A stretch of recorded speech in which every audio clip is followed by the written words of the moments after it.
አክብሮታዊ ሰላምታችን በያላችሁበት ይሁን። የተከበራችሁ የጽናት ሚዲያ ቤተሰቦች እንደምን ቆያችሁ? ለአሁን ያሰባሰብናቸውን መረጃዎች ከዚህ እንደሚከተለው እናስደምጣችኋለን። እናንተም እስከ ዝግጅታችን ፍጻሜ አብራችሁን ትቆዩ ዘንድ በአክብሮት እየጋበዝን ለመከታተል ያመቻችሁ ዘንድ በቅድሚያም ዋና ዋና ጉዳዮችን እናስደምጣችሁ። ወልዲያ ከተማ ውስጥ የሚገኙ በርካታ የአብነት ተማሪዎች ከቤተ ክርስቲያን ቅጥር ግቢ ውስጥ ታፍሰው መወሰዳቸው ታወቀም። ይህ በእንዲህ እንዳለ ደግሞ በአዲስ አበባ ከተማ ውስጥ የሚኖሩ ኤርትራውያን ስደተኞች ታፍሰው ከተወሰዱ በኋላ ነፃ ለመሆን እስከ $1000 እየተጠየቁ መሆኑ ተሰምቷል። እናንተም ተሰሙታላችሁ። የብልጽግና አገዛዝ መደበኛ ሰራዊቱ በማለቁ ወታደራዊ ስልጠና በሰሜን ሸዋ ደራ አማራ የኦሮሚያ ሚሊሻ እያሰለጠነ መሆኑ ታወቀም። በሌላ በኩል ደግሞ የፋኖ ኃይሎች በየጊዜው የሚቀላቀሉ የአገዛዙ ኃይሎች ቁጥር እያሻቀበ መሆኑን አሳውቀዋል። በዝርዝር ታደምጡታላችሁ። የእንግሊዙ ዘ ጋርዲያን ጋዜጣም በኢትዮጵያ አማራ ክልል ወቅታዊ ሁኔታ አነጋጋሪ ጉዳይ ይዞ ወጥቷል።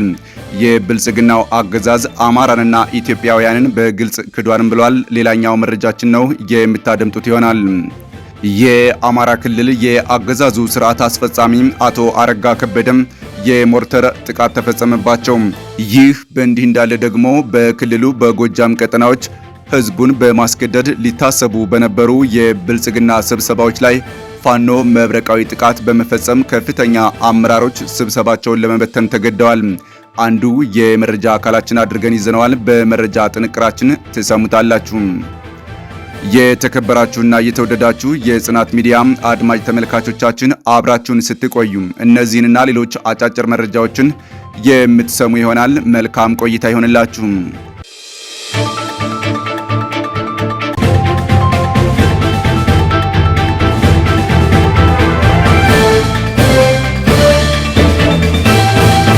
ወልዲያ ከተማ ውስጥ የሚገኙ በርካታ የአብነት ተማሪዎች ከቤተ ክርስቲያን ቅጥር ግቢ ውስጥ ታፍሰው መወሰዳቸው ታወቀም።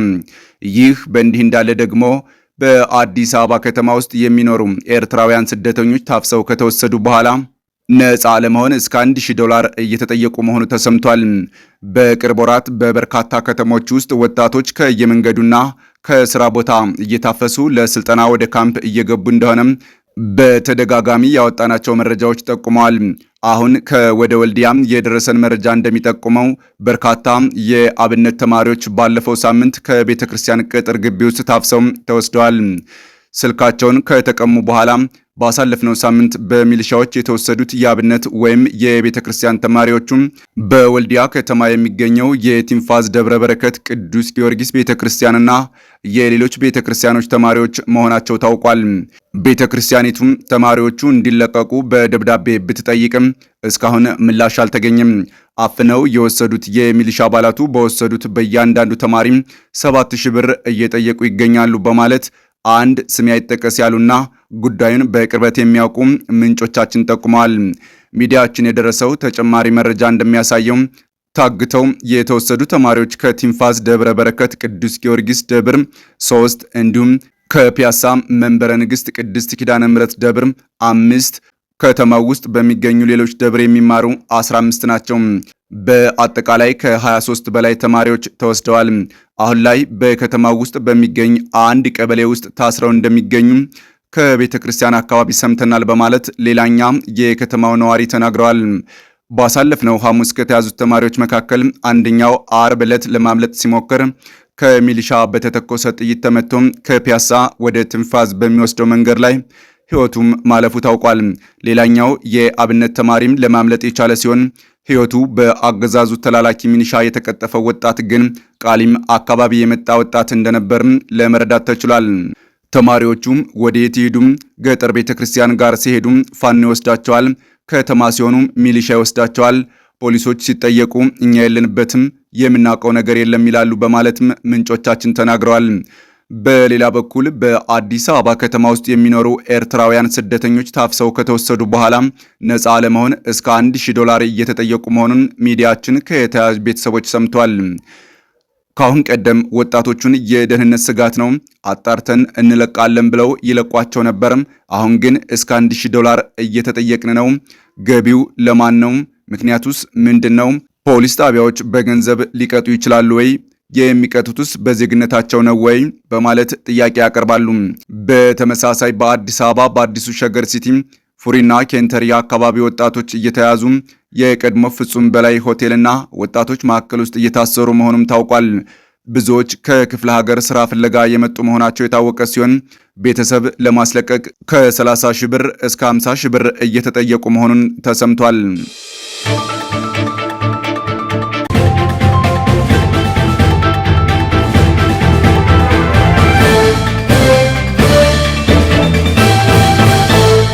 የብልጽግና አገዛዝ መደበኛ ሰራዊቱ በማለቁ ወታደራዊ ስልጠና በሰሜን ሸዋ ደራ አማራ የኦሮሚያ ሚሊሻ እያሰለጠነ መሆኑ ታወቀም። በሌላ በኩል ደግሞ የፋኖ ኃይሎችን በየጊዜው የሚቀላቀሉ የአገዛዙ ኃይሎች ቁጥር እያሸቀበ መሆኑን አሳውቀዋል።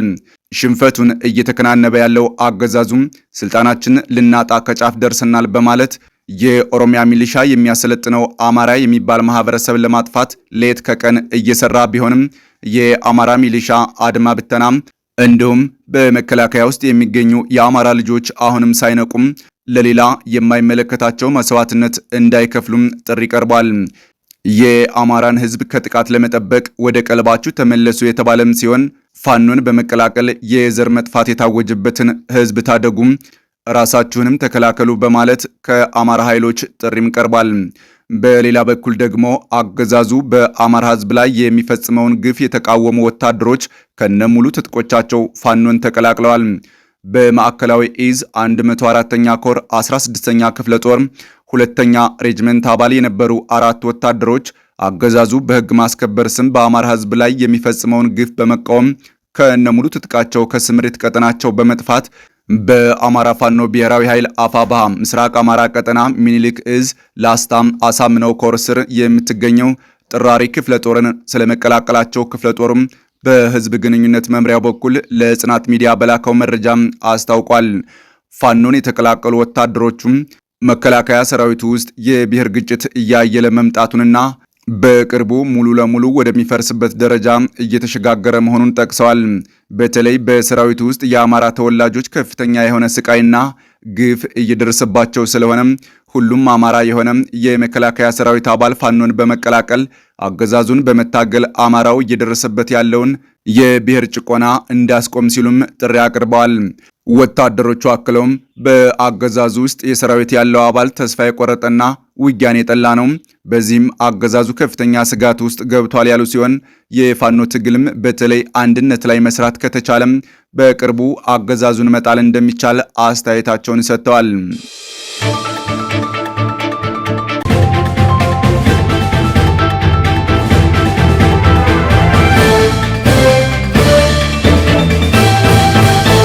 የእንግሊዙ ዘጋርዲያን ጋዜጣ በኢትዮጵያ አማራ ክልል ወቅታዊ ሁኔታ አነጋጋሪ ጉዳይ ይዞ ወጥቷል። የብልጽግናው አገዛዝ አማራንና ኢትዮጵያውያንን በግልጽ ክዷን ብለዋል። የእንግሊዙ ዘጋርዲያን ጋዜጣ በትናንትናው እትሙ ኢትዮጵያ ዳግም ወደ ግጭት አፋፍ ላይ ባለችበት በዚህ ወቅት የአማራ ፋኖ ከዓለም በተቆረጡት የሰሜን ምዕራብ ተራራማ አካባቢዎች ከአገዛዙ ጦር ጋር ከባድ ውጊያ ገጥሟል በሚል የፎቶግራፍ ዘገባ ሀገሪቱን እየበጠበጠ ያለውን ውጥረት የሚያሳይ እይታን ይዞ ወጥቷል። የትግራይ ጦርነት ካበቃ ከ3 ዓመታት በኋላ ኢትዮጵያ በሰሜን ምዕራብ ክፍሏ በተቀሰቀሰ ከባድ የትጥቅ አመጽ እየተናጠች ነው የሚለው ዘገባው በአብዛኛው በቀድሞ የአማራ ክልል ልዩ ኃይል አባላት የተዋቀረው ፋኖ በአሁኑ ወቅት ሰፊውን የአማራ ክልል ገጠራማ አካባቢዎች 80% ገደማ መቆጣጠሩን ሪፖርቱ ያሳያል። ዘገባው እንዳመለከተው የአገዛዙ ነውረኛ ኃይሎች አመጹን ለማፈን በሚያደርጉት ጥረት ሰፊ የሰብአዊ መብት ጥሰቶችን እየፈጸሙ ነው። ከዚህ መካከል አፈና፣ የጅምላ ጭፍጨፋ፣ ጾታዊ ጥቃቶችና በሰብአዊ እርዳታ ሰራተኞች ላይ የሚያደርሱ ጥቃቶች ይገኙበታል። ሁኔታው ከቁጥጥር ውጭ ነው ያለው ዘገባው በክልሉ ከሱዳን ጦርነት የሸሹ ስደተኞችን ጨምሮ ከ3.2 ሚሊዮን በላይ ሕዝብ አፋጣኝ ሰብአዊ እርዳታ እንደሚያስፈልገውም አስታውቋል። ይህ ሁሉ የተጀመረው ህወሓት በአማራ ክልል ላይ ከዚህ ቀደም ባደረገው ወረራን ተከትሎ እርዱኝ በማለት የፋኖ ኃይሎችን ጥሪ ያደረገው አገዛዙም ከትግራይ ጦርነት በኋላ በፕሪቶሪያው የሰላም ስምምነት ክህደት እንደተፈጸመበት ማመኑን ተከትሎ ነው። በተለይ አገዛዙ ብልጽግና የክልል ልዩ ኃይሎችን ለመበተን መወሰኑ በአማራ ተዋጊዎች ዘንድ እንደ ቀጥተኛ የጸጥታ ስጋት ተወስዷል። ዘገባው ይህንን ጥልቅ የክህደት ስሜት ሲል ይገልጸዋል። በሺዎች የሚቆጠሩ የቀድሞው የልዩ ኃይል አባላትም የፋኖን ጦር በመቀላቀል ወታደራዊ ልምዳቸውንና ትጥቃቸውን ይዘው የ20 ሺህ ተዋጊዎችን ኃይል እንደፈጠሩም ተገልጿል። ፋኖ ራሱን የአማራ ሕዝብ ተከላካይ አድርጎ የሚቆጥር ሲሆን ግቡም ከክልሉ ሙሉ ቁጥጥር አንስቶ የአብይ አህመድን መንግስት እስከ መጣል ይደርሳል። ሪፖርቱም የአካባቢው ነዋሪዎችን ጠቅሶ ንጹሃን ዜጎች በግጭቱ መሃል ሆነው ከባድ ዋጋም እየከፈሉ ነው ብሏል። የ23 ዓመቷ ወይዘሮ ገቴ በየኖም የ5 ዓመት ልጇን በእጇ ይዛ እርሻዋን እያረሰች ባለችበት ሰዓት በመንግስት ኃይሎች ከተተኮሰ የሞርታር ጥይት ፍንጣሪ ልጇ ተበጣጥሶ ህይወቱ አልፏል። በህይወት እንድኖር ምክንያት የሰጠችኝ በህይወት የተረፈችው ልጄ ብቻ ናት ስትል ገቴም ለሪፖርቱ ተናግራለች። በተመሳሳይ ሌላ ነዋሪ ደግሞ የ83 ዓመት እናታቸው በአገዛዙ ድሮን በተመታ ቤታቸው ውስጥ እንደተገደሉ መስክረዋል። እነዚህ ጥቃቶች በህዝቡ ዘንድ በአገዛዙ ላይ ከፍተኛ ቁጣ የቀሰቀሱ ሲሆን ለፋኖ ህዝባዊ ድጋፍ እንዲጨምርም አድርገዋል ተብሏል። የዘጋርዲያኑ ጋዜጠኛ በሰሜን ወሎ ላስታ አካባቢዎችን መጎብኘቱን ጠቅሶ በአሁኑ ወቅት ክልሉ በአገዛዙ ኃይሎች በዋና ከተሞችና በፋኖ በገጠሮች ተከፋፍሏል ያለ ሲሆን በየቦታው በተቋቋሙ የፍተሻ ኬላዎች ምክንያት ሰብአዊ እርዳታ ወደ ህዝቡ እንዳይደርስ ታግቷል ብሏል። በሌላ በኩል ሪፖርቱም ፋኖ ራሱ በትግራይ ጦርነት ወቅት በወልቃይትና ራያ አካባቢዎች የዘር ማጽዳትና ሌሎች ጥቃቶችን እንደፈጸመም ክሶች እንዳሉበት ጠቅሷል። ምንም እንኳ ፋኖ ሰፊ የህዝብ ድጋፍ ቢኖረውም ሪፖርቱ ሲያጠቃልል እየጨመረ የመጣው የጸጥታ መደፍረስና የኢኮኖሚ ውድቀት እንዲሁም በአንዳንድ የፋኖ ቡድኖች የሚፈጸመው የገንዘብ ምዝበራ ይህንን የህዝብ እምነት ቀስ በቀስ እየሸረሸረው መሆኑን አስረድቷል። ይህ በእንዲህ እንዳለም አዲስ አበባ የትግራይ ኃይሎችን ወይም ህወሓትን ከኤርትራ ጋር በመተባበር አዲስ ጦርነት ሊከፍቱ ነው ስትል ትከሳለች። በኢትዮጵያ የቀይ ባህር ጥያቄ ዙሪያ የተፈጠረው የቃላት ጦርነትም በትግራይ ጦርነት ከ600 ሺህ በላይ ህዝብ ያለቀበትን የአፍሪካ ቀንድ ለሌላ መጠነ ሰፊ ግጭት እያጋለጠው መሆኑን ዘገባው አመልክቷል።